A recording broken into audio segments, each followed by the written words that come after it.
morning, nato tayo sa Taiwan. So syempre nasa cycle show tayo ilang araw na, pero hindi nawawala ang pagbisita namin sa coffee shop. Masarap magkape, na quality yung iniinom mong kape.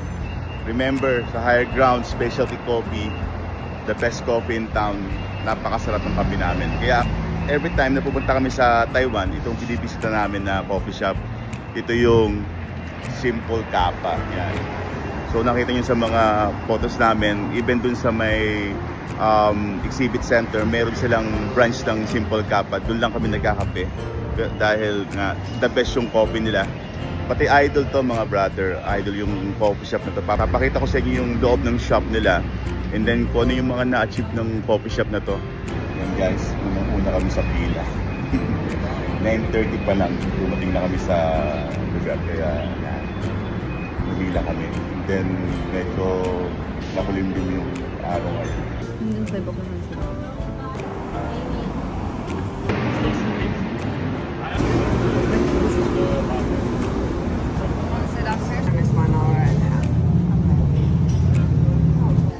So dito kami sa spot na to. Dito rin kami last time na umupo. So napakaganda ng spot na to dito sa sulok. Yan. Kasi nakikita mo yung kabilang side, pwedeng makita dito sa baba. Yan. Dun sa kabila, meron din. Tapos meron silang isa pang bar sa taas. Yan. Yan. So ang gamit nila dito na machine is La Marzocco, no? Pero yung kanilang grinder is Victoria Arduinos. Same nung ginagamit natin sa shop.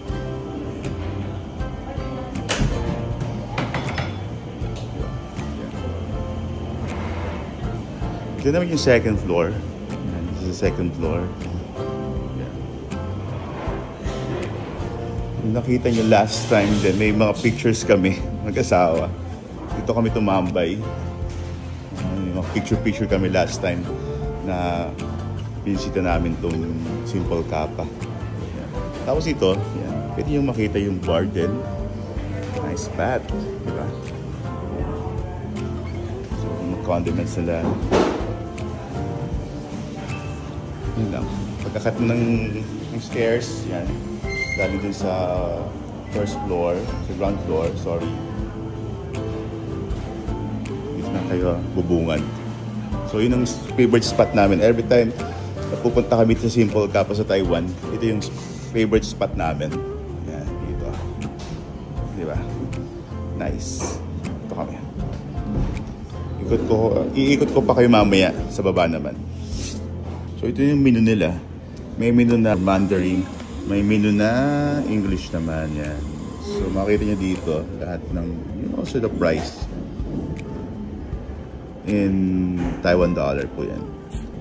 Menu for special bar. So itong natural geisha nito, meron tayo ito sa shop, no?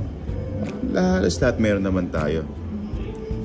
Kaya pag nagkakape kami dito sa Taiwan, Simple Kappa and mga specialty coffee lang yung pinupuntahan namin, and also yung mga tea shop.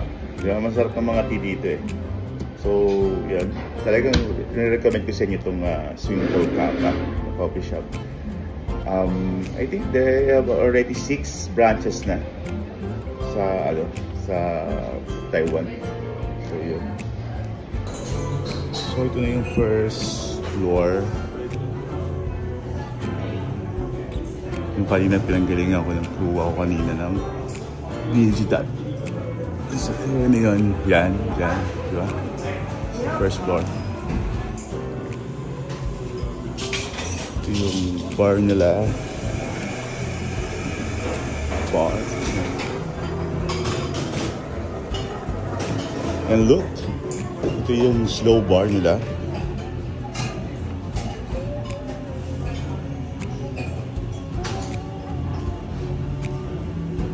Gumagamit sila ng V16 ceramic, and then mayroong distributor. Meron din kami yan sa shop. Pang mabilisan nga. Natin. Siyempre, may mga pins din sila dito.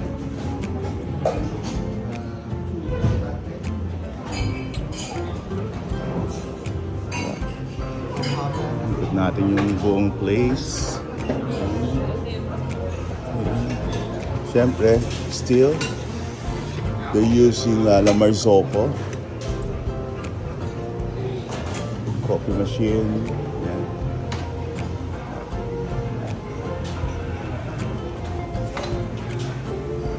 The best talaga yung place nito.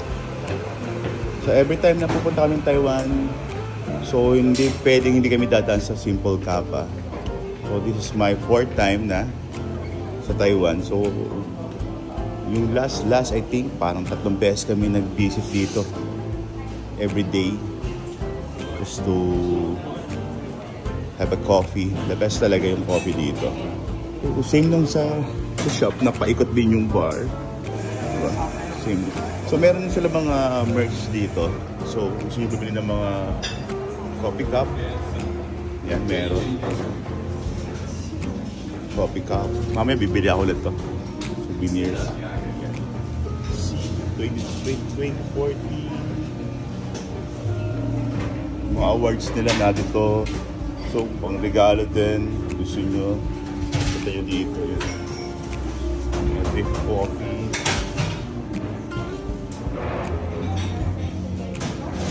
Drip shower. Yan. So meron tayo nito sa shop. Diba? Mga pwede nyo mabit dito. Okay. Diba? Ay, hindi sasarap ang kape ng mga ito. Ang dami nilang award. Diba?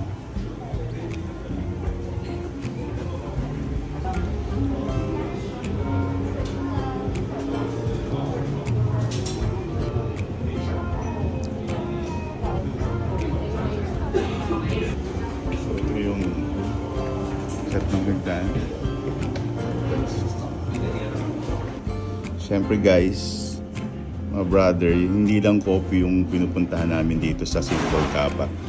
Siyempre, yung kanilang tiramisu. Tiramisu, the best bro. Tiramisu nila, the best. Dun sa Sisipit Center na nag-coffee kami sa Simple Kappa, wala sila nitong tiramisu dahil nga meron silang ka-collab na pastries company doon. So hindi sila nagbibenta ng mga cakes and pastries. So coffee lang talaga sila. Pero syempre, ika nga talagang babalik-balikan mo itong tiramisu nito. So in-order ko ay ito nga yung Honduras, yeah, light rose. So wash yun ang kanyang process. And ang flavor notes nito ay floral, may apple, plum, ruby, and black tea. So, ice yung pinili ko kasi gusto kong matikman siya ng ice kasi yung hot kasi given na masarap pero pag ice kasi may nagbabago rin yung yung taste niya dahil dun sa portion ng ice, no? Sa portion din ng ice. So yan. So syempre yung wife ko cappuccino, kanyang double shot. So enjoy.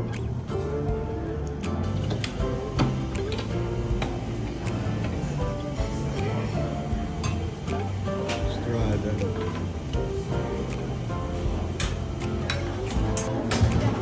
Kita nyo naman kanina, pagbaba namin, konti lang yung tao ngayon. Hila na sa labas.